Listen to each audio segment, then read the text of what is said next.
దేవుని పరిశుద్ధ నామమునకు మహిమ కలుగునుగాక. క్రీస్తునందు ప్రియ దేవుని బిడ్డలారా, ప్రభువైన యేసు క్రీస్తు పరిశుద్ధ నామములో మీ అందరికీ ఉదయకాల శుభములు తెలియచేయచ్చు ఉన్నాను. ఈ దినమంతయు మీకు మీ కుటుంబానికి దీవెనకరముగాను ఆశీర్వాదకరముగాను దేవుడు అనుగ్రహించాలని మీ కొరకై ప్రార్థిస్తూ ఉన్నాను. నేటి దినము కొరకు ఏర్పాటు చేయబడిన దేవుని వాక్యము ఆదికాండం 22వ అధ్యాయం 5వ వచనం.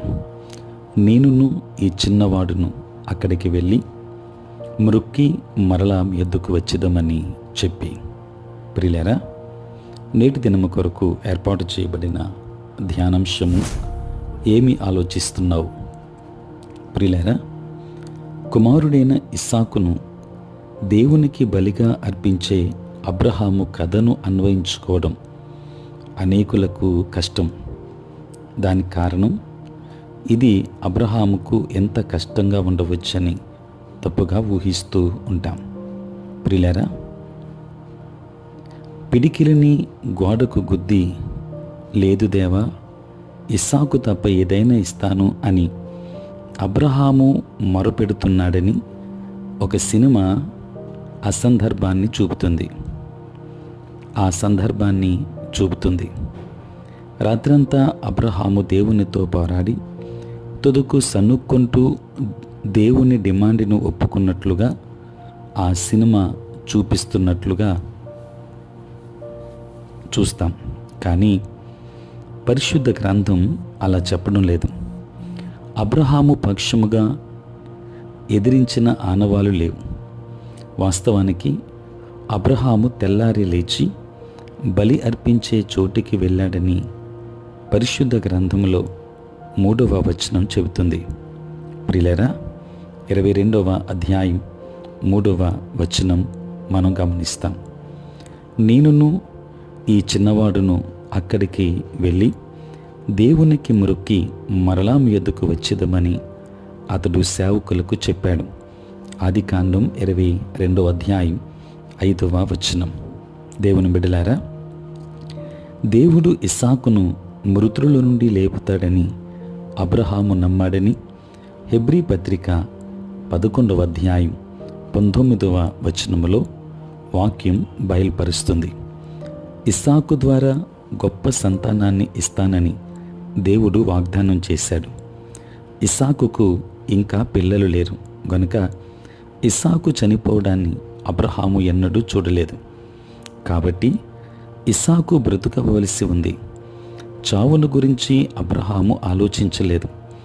అతడు పునరుద్ధానము గురించి ఆలోచిస్తున్నాడు. దేవుని బిడ్డలారా, నీవు దేని గురించి ఆలోచిస్తున్నావు? త్యాగాన్ని చూస్తున్నావా లేక బహుమానాన్ని చూస్తున్నావా? నీ ఆలోచన దేవుని విన్నపాల పట్లున్న నీ ప్రతిస్పందనను నిర్ధారిస్తుంది. బలిని గురించి ఆలోచిస్తే దేవునిలోని విశ్వాసం వాడిపోతుంది. లోబడినా కూడా విజయాన్ని ఆకాంక్షించలేవు.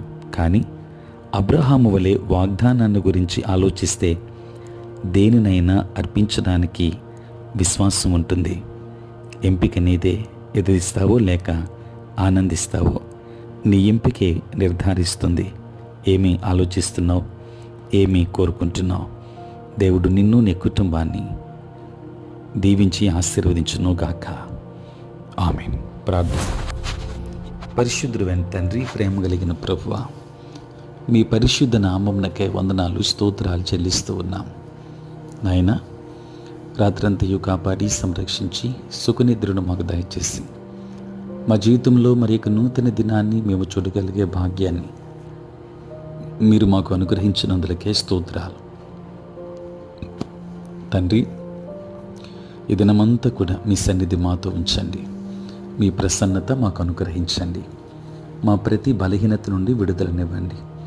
నేటి మా పనులలో, ప్రయాణములలో, పరిచర్యలో మీరే తోడై ఉండమని వేడుకుంటూ ఉన్నాము. కృపగలిగిన దేవా తండ్రి, నేటి దినాన అనేక మంది బలహీనత కలిగిన వారు ఉన్నారు, సమస్యలతో ఉన్నవారున్నారు. అటు బిడ్డలందరినీ దీవించండి. అనారోగ్యముతో ఉన్న వారికి ఆరోగ్యాన్ని ఇవ్వండి.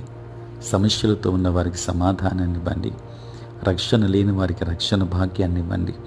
మారు మనస్సు లేని వారికి మారు మనస్సును దయచేయండి.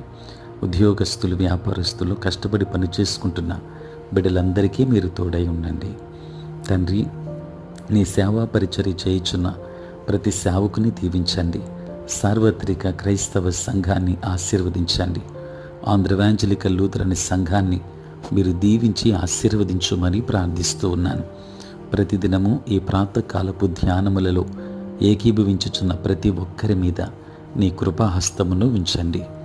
తండ్రి, పుట్టినరోజు, పెళ్లి రోజు జరుపుకొనుచున్న బిడ్డలను దీవించి నూతన ఆశీర్వాదాలు దయచేయమని, చదువుకుంటున్న బిడ్డలకు మీరు తోడై ఉండి మంచి జ్ఞానమును వారికి దయచేయమని, దూర దేశాలలో, దూర ప్రాంతాలలో ఉంటున్న బిడ్డలందరి మీద నీ కృపాహస్తమునుంచమని యేసు నామములో ప్రార్థించి వేడుకొనుచున్నాము తండ్రి. ఆమేన్.